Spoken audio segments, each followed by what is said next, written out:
You've got to shoot this bit, Margaret. You've got to shoot it. So, welcome to this week's special edition of the White Owl podcast, where we catch up with British teen Telemark skier Jasmine Taylor, Great Britain's #1 in the world ranked Telemark skier. I'm Dom, publisher at In the Snow, and I'm here with my co-host, as normal, Rob Stewart. Rob, how are you? Where have you been? Normal. Oh, I definitely feel like the season has come to an end, unless I get any offers, obviously. So it looks like my skis are hung up for the winter. What about you, Dom? Yeah, well, nearly. I'm about to head out to California for a ski conference, and I might get a few turns in there while I'm there if I'm lucky. I've just been looking up the snow forecast to see what might be happening. So it's not completely over for me. So I'm heading to Lake Tahoe, which should be fun. Ooh, California. Yeah, I agree. You're right. Snow conditions actually in the French Alps are still good at altitude as well, aren't they? And temperatures are up and down right now. But I mean, I guess it's been like that all season. I think, we've had a wet time here in the UK, and if it doesn't stop, I might just need to get back to the warmth of the mountains. Yeah.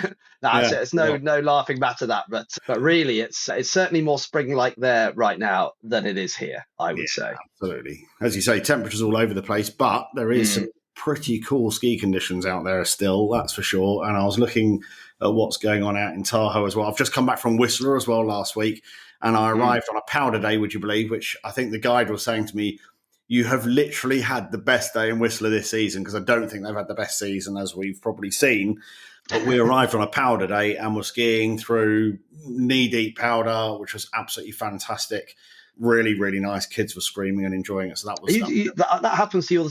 Just publish your schedule at the beginning of the winter, Dom, and everybody, including me, we can just follow where you go, because clearly it could be called the Dom ski effect. Yeah, we just follow you.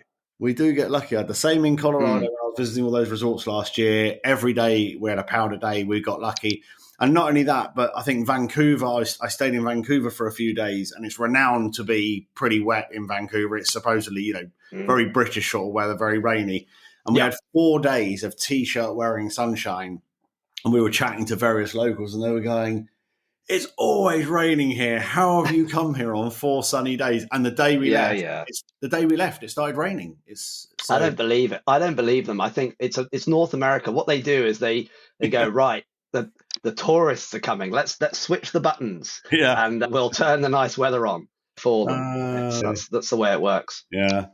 Well, there's a lot going on in terms of the weather and crazy weather cycles. And like I say, Whistler's not had the best season, but they had snow while I was there. -10, Rob. I mean, I turned up with my spring skiing gloves and my thin base layers and my thin socks. It was -10. It was blowing, as Deb would say, it was blowing a founder. It was very cold. But it was very cool. And I think that in Palisades, where I'm going this week, on the borders of California and Nevada there, they look like they've got some up and down weather cycles there and some snow conditions. So, could be cool. Could be all right. Good. I reckon we should be all right. So there's been a lot of calls from ski racers to change the way competitions are held because of these weather conditions, pushing back later in the season and also to higher altitude, which is what Dave Riding has come out and said this week. Did you hear that? Yeah, I did. I mean, it's true. And the BBC picked up on that. And then, of course, it kind of went a bit viral. They interviewed Dave, and then that became the headline. I tend to agree with Dave. It's not always as simple as that, though. And if you go high, maybe you could get worse weather, and of course the altitude could be an issue for the athletes as well. Yeah. So exactly. I don't think it's black and white. No. I mean, exactly like in Zermatt-Chavinio, where they have, they totally cancelled those downhill races that never happened. First year it was because of the lack of snow. And then this year, because there's too much snow and bad weather, and the altitude just wasn't a help there, Yeah, right. So it's a difficult situation, and it's not an easy one to solve. Maybe more races in Scandinavia at certain times of year. They've had a very decent and consistent winter. Yeah, so absolutely true. Yeah. And talking of decent and consistent winters, Rob, that brings us nicely on to this week's special interview with the one and only Jasmine Taylor, Great Britain's #1 in the world ranked Telemark skier, who at the age of 30 has had her best ever season. Yeah, it's an incredible achievement, Dom, and we've known Jasmine for years, really, and this is no overnight success story. I can tell you No. that. She's been working hard for a long time, and it really does show how much effort is needed to get to the top of the sport. It really does. Yeah, I mean, winning World Cups just isn't easy, and to be consistently at the top end of the season, ranked number one, it's just an absolutely incredible achievement, and often overlooked in the Telemark. Because we're obviously always looking at the alpine skiers, but Yeah. telemarking is such a great discipline. This is the first time in the modern era that a British skier has been ranked number one in any snow sport discipline at the end of a season. It's just an incredible achievement. Yeah, I totally agree. So let's hear from Jasmine. I really enjoyed the interview.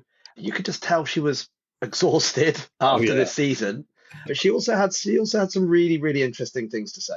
Yeah, absolutely. Yep, let's go ahead and have a listen. Hi, Jasmine. How are you doing? I'm good, thank you, Rob. How are you? Yeah, I'm great. Yeah, I'm great. It's really good to catch up with you, as always. I'm gonna start by throwing some stats at you, right? Jasmine Taylor, okay, 12 World Cup wins, 4 World Championship medals, and 56 World Cup podiums. Does that make sense to you? I mean, it sounds good when you put it like that. It's Sounds good. sounds all right. Yeah. Yeah, Sounds take all right. it. That's according to the International Ski Federation, they're your headline numbers, right? 12 World Cup wins, 4 World Championship medals. I'm just saying it all again, and 56 World Cup podiums. So the question I've got for you is, what's next? Oh, that's a good one. I don't quite know. I still feel that I've got more to give actually as a performer, and I would love to. I don't know. I still don't feel like I've put it all out there. So I think until I have that feeling, then I've got to keep going. I don't know. I mean, I forgot to mention as well, just a little thing about the fact that you're currently ranked number one in the world in telemark skiing after the season. So congratulations. Yeah, I mean that one really is the big dream. And what I managed to do this season is kind of like my ultimate goal, if you know what I mean, to have won the overall. It's because in my mind it's the one I really wanted to achieve. And I mean in the last competition this season we had the parallel race. So you have qualification and then you have head to head knockout rounds. And I knew that if I'd passed the first round that I would have earned enough points to have won the overall title. And once I passed that first round, it was really strange. It was like I have never felt more relaxed in a race. Oh, really? Yeah, and I almost just cruised into first place on this last race. Like it's honestly the most surreal racing experience I've ever had. It was like nothing. It's like I couldn't lose, and I don't mean that in an arrogant way at all, because it's not like it was my best skiing performance. It's just that something was behind me that day, and it was really strange. It's interesting. I mean, obviously, you say you've still got a lot to give, but this is the first time. I'm just going to point out to our listeners here, this is the first time you've had a brilliant career, but this is the first time you've been at number one, ranked number one at the end of the season, right? And therefore, is that down? Do you think that's down to experience? You've been racing for what, 12 years professionally? Yeah.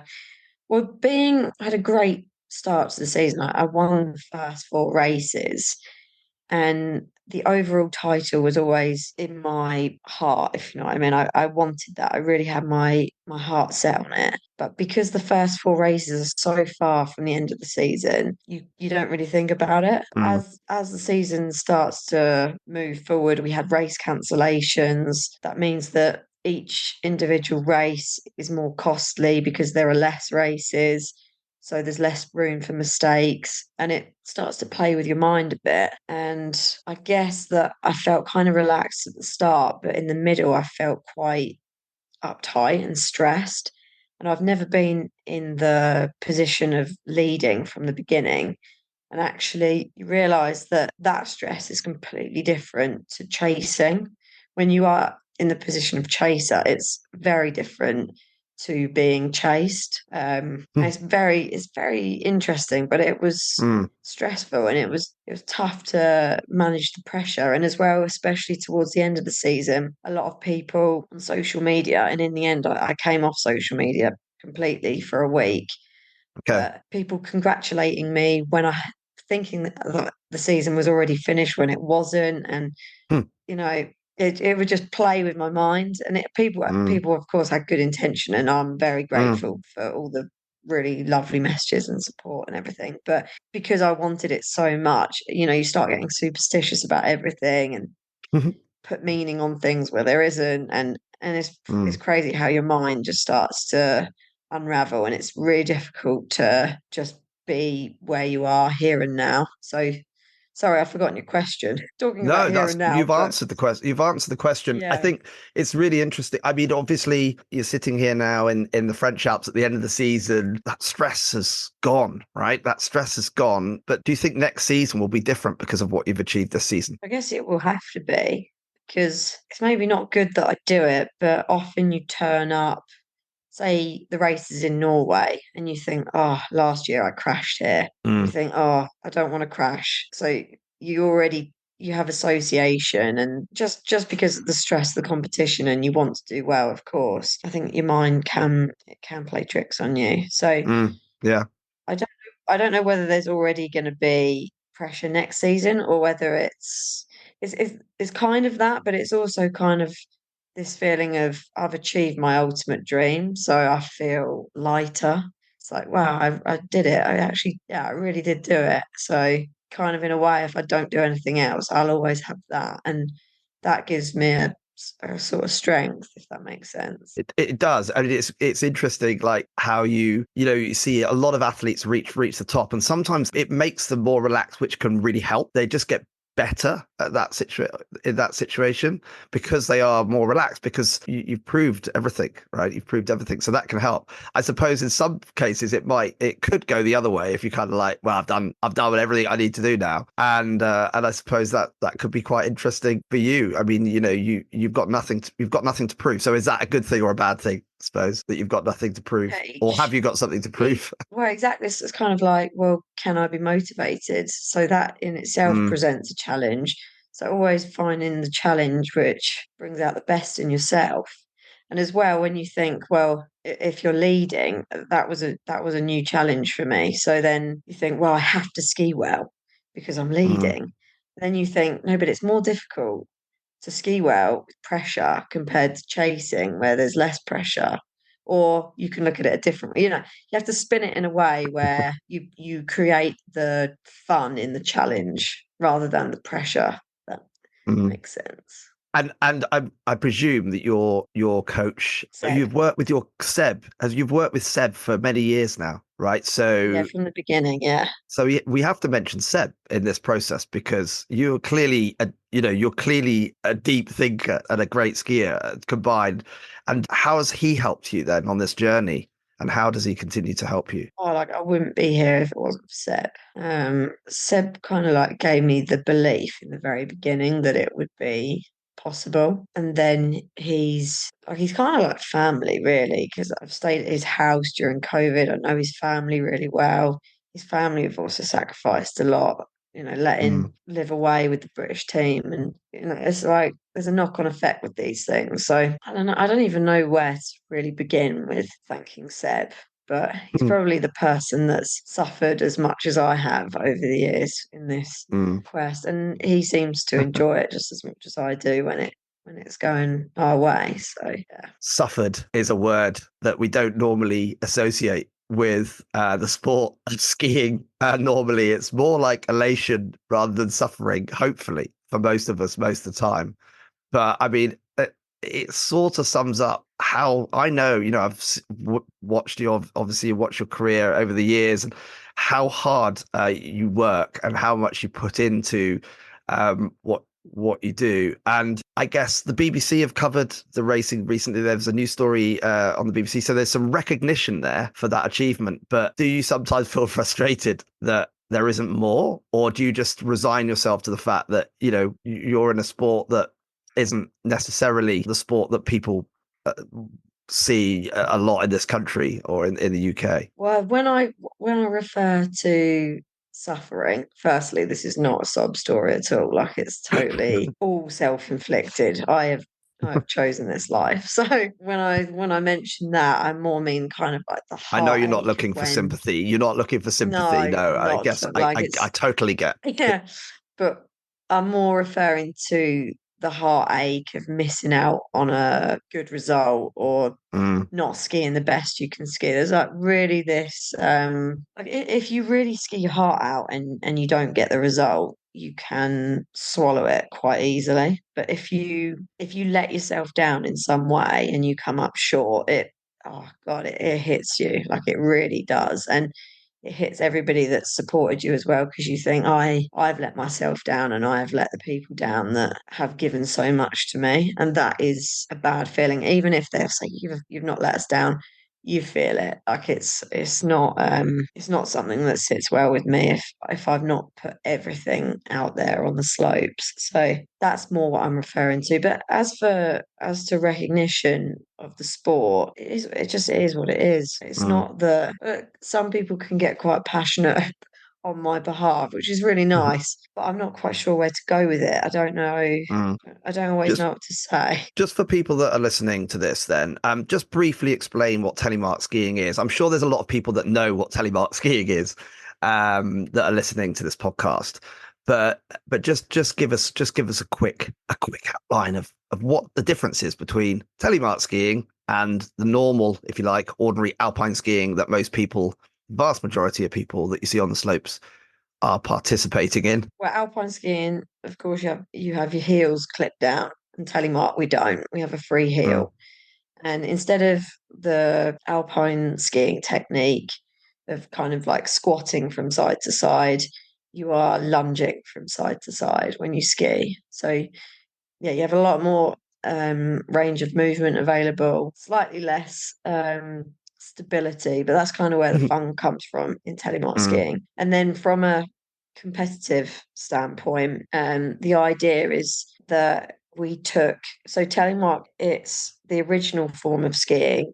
Free heel was used to walk up, to skate on the flat, to jump, to land with the telemark position, and then to ski. So the telemark ski racing is a modern format of that ancient way of traveling around the mountain. So you have to be able to master the skiing element, whereby you need to be fast and you need to be in telemark technique, otherwise you get penalties. You need to be able to jump. So we clear the jump line for women around 20-25 meters and for men 25-30, and if you don't, you get penalties. And we need to be able to skate, so we're training cross country skiing a lot as well. And in the competition, the jump, the skiing and the skate are kind of all of equal importance. So you need to be strong in all of these three elements, and basically the person who is the best across those will win. And it's all joined up. So you've got a giant slalom, and then you've got a jump, you land back into giant slalom. You have this giant bank turn, where we have to cross our own path, and then we're into a cross country all out max sprint basically to the finish line. We've got three different disciplines, like one which is one long time trial, which is called the classic. We have a sprint, which is two medium length time trials, and then we have the parallel, which is a head-to-head knockout. Yeah. So it's great fun to watch. Wild. It is good fun. Yeah, it's good fun. I mean, it's for anyone that wants to sort of try telemark skiing. I mean, what would you say? First of all, what kind of skier level might you have to be if you think, right, I want to give this a go? And also, any kind of tips to get your body in prepared, at least minimally prepared to take on a bit of telemark skiing that is, I guess, it is more physical than alpine skiing. Well, it is and it isn't. It's a different physicality required. What I would say for any type of skier, I've seen people that have never skied before go straight to telemark. Okay. And there are several examples of Crystal Globe winners in telemark ski racing of people that have never alpine skied. They're pure telemark skiers, and they're the best in the world. And then equally, you can be a very good alpine skier, intermediate or beginner. I mean, it's really for everybody. You can also be a snowboarder and start. Actually, snowboarders pick it up really well because they've got good toe heel balance. So it's for everybody. And then with Telemark, it's more of a workout on the muscles, but it's, I think, a lot easier on the joints. When I alpine ski, I get backache, my hips ache, my knees hurt, ankles hurt because there's so much shock going through the body. But with Telemark, because you've got such a greater range of movement, so much of that energy is not going through your joints, it's kind of lost. So it's a less efficient way of skiing, but it is, I think, easy on the body. And people say, oh no, my knees, but actually your knees don't come out of alignment. They're always, even though we're moving backwards, forwards, the knee is not displaced in a way which is yes, I can see that. You're not using those sort of angles that you might use as an alpine skier, and therefore I guess there's not the sort of pressure going down onto the knee sometimes as you make that turn. Is that right? Would you say that? We definitely create as much ski angle in Telemark skiing. Yeah. We can put the hip on the snow, and we can even put the elbow on the snow. Like we really can take angle. But with alpine, you can almost roll the knee in before you put your hip into the turn. So you have a moment where the leg is not aligned. Right. That is possible if that makes technically. But in Telemark, it's much more difficult to roll the knee into the turn without putting the whole body or the hip in. So the leg tends to stay quite aligned. What would you say? One thing to say to anybody that's thinking about maybe trying Telemark, what is it? What is it that makes it so much fun? Why is it really enjoyable to do? Oh, because I don't know, it's like kind of like a dance. Like you feel you got this this freedom, and you really feel it. I mean, it's really alpine. You feel strong, and you feel the acceleration. But Telemark, you feel the acceleration, and you have this like moment where you're kind of like unattached, and then you dial back in, and then you're free again, and it's just this magic feeling. There's a bit of a barrier to entrance with Telemark. It's difficult to find equipment. It's difficult to find people to do it with. Also, you think, oh, I can't get the hang of it, and you have to persevere. But once you have the click, then you're away, and I think it's worth giving it a chance. You just remind I've done a little bit of Telemark skiing over the years, and when I've got it right, and those rare occasions where you sort of feel that float, that moment of floating in the air, weightlessness is the word I was going to use, and it's a bit like skiing powder, really deep powder, light deep powder. That I think that's why people get addicted to skiing powder, because you get this feeling of weightlessness. It's like flying, right? You've got this weightlessness feeling, and that's, as a human being, I think that weightlessness feeling is really special, and that's why you ski powder and you get it right. It's like I'm floating, I'm weightless. And you get that for a split second, but that split second does something in your brain. It kind of like, it's got to be like a reaction, something going on, I'm floating, I'm flying, in the air. And I've had that feeling on Telemark skis a few times, not that many times, but a few times, not skiing in powder, just skiing on the piste or on soft slushy snow stuff. Does that make sense? Yeah, like when your legs sort of start doing it for themselves and you have a transition, and it's a good feeling. Yeah. Good feeling. So okay, what's your favorite place to race? Place to race. I think my favorite race was La Tuile. Actually, Ski Sunday came out to film that one. But that's just such a good piece. We have such a steep finish, and I don't know. I seem to have a good time in Italy. So it's hard not to have a good time in Italy, isn't it? Really, let's face it. Yeah. Yeah. Okay, La Tuile. And what's the best thing about what you do, and the worst thing about what you do in your job? Very briefly. Best thing about what I do is that you get to do something you love every day, and that you get to improve yourself, and you have like a sense of improvement and fight, and all the amazing people, the places that we go, all that really. And the worst is that I don't see my family as much as I would like to. Yeah. Okay. Yeah. It's an interesting life, isn't it? And I think a lot of people see what you do, and it's like it is like a dream. I mean, it's incredible, but there's also tough sides to it as well. And one of those, I suppose, is you've got a lot of supporters. You have got a lot of supporters. Feel free to mention any of those people or supporters if you want to. And I guess that's totally crucial to keeping you doing what you do for a job, right? Yeah, I mean, can't do it without people helping. Also, family, supporting, being there for you. Yeah, like everybody is part of it. It's a team effort for sure. Do you think telemark skiing is going to be an Olympic sport one day? And do you think it'll be within your reach? I think it's tricky for FIS because the way I understood it, there's a quota, and in order to have a new sport in, we'd have to remove it's hard. current sport. Yeah, which is difficult. So the honest answer is I don't know. I mean, I'm not going to name any sports, but I mean, there's probably a couple in there that seem less relevant than telemark skiing. I would just suggest. I'm not going to say what those are. Well, next season we need to look at the race calendar, right? This is my top tip for any of our listeners. Look at the race calendar when it comes out, normally in the summer, isn't it?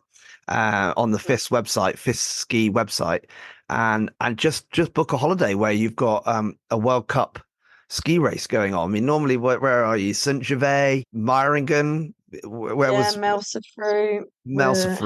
Some Italian resorts, I'm sure. Yeah, had a race in Vigno, Vigno, right? Pralou was the last one, right? In the southern French Alps. Yes. Yeah, I'm going to make a pledge here that the Whiteout podcast needs to be at one of those races next season. Okay, so we can record it live and watch a telemark race. It's been great catching up with you, Jasmine. Yeah, thank you for having me. Yeah, thanks a lot. Good luck for next season. Thank you. Oh, Rob, I mean, absolutely fantastic listening to that. I mean, it's so interesting, isn't it? You can tell how much he cares about the sport and making it work and all the effort that goes into, becoming that successful and to the sport itself. Yeah. It's a privilege to be able to do what she does. But I know because I've done some work with Jasmine over the years, actually, and she puts so much effort into everything else behind the scenes that she does. And she helps the whole team out. She kind of drives the team. She drives the sponsorship. She drives social media, all of that side as well. You know, and she's at the top of the table, not just in Britain, but in the world.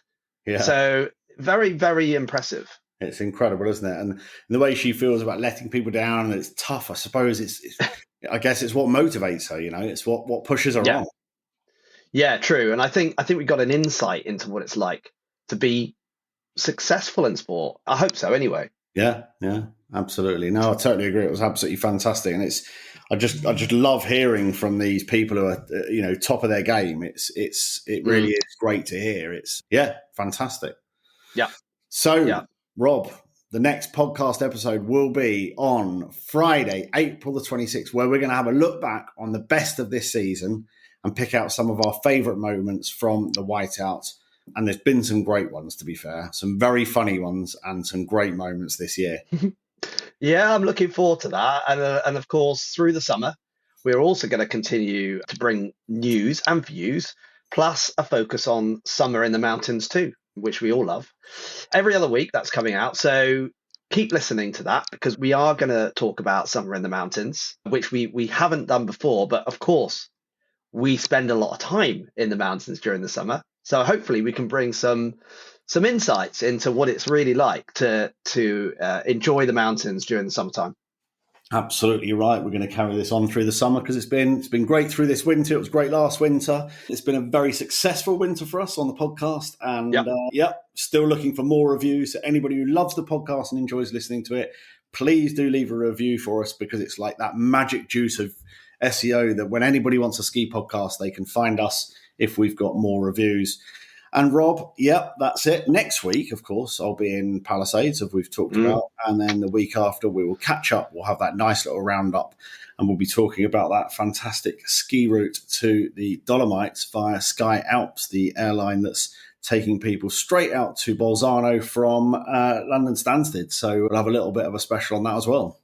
Fantastic. Yeah, look forward to talking about that because it's a great way to get into the Dolomites, isn't it? And I believe they are going to be running some summer flights as well. Yeah, exactly. as winter ones. Yeah, exactly. Yeah. So until next time, Rob, from Palisades in a couple of days' time. Howdy. Oh no, that's the wrong way, isn't it? Howdy, not howdy. Get my Californian right, I think. Yeah, it's been a few years since I've been there, so you know, I'll stick with howdy for now. As is my usual sign off, Rob. Adios. Yes. Well, that's a good Californian sign off. Adios, Dom. Have a good one. Cheers. Thank you. No, talkie walkie. I'm pretty sure it's called a walkie-talkie, mate.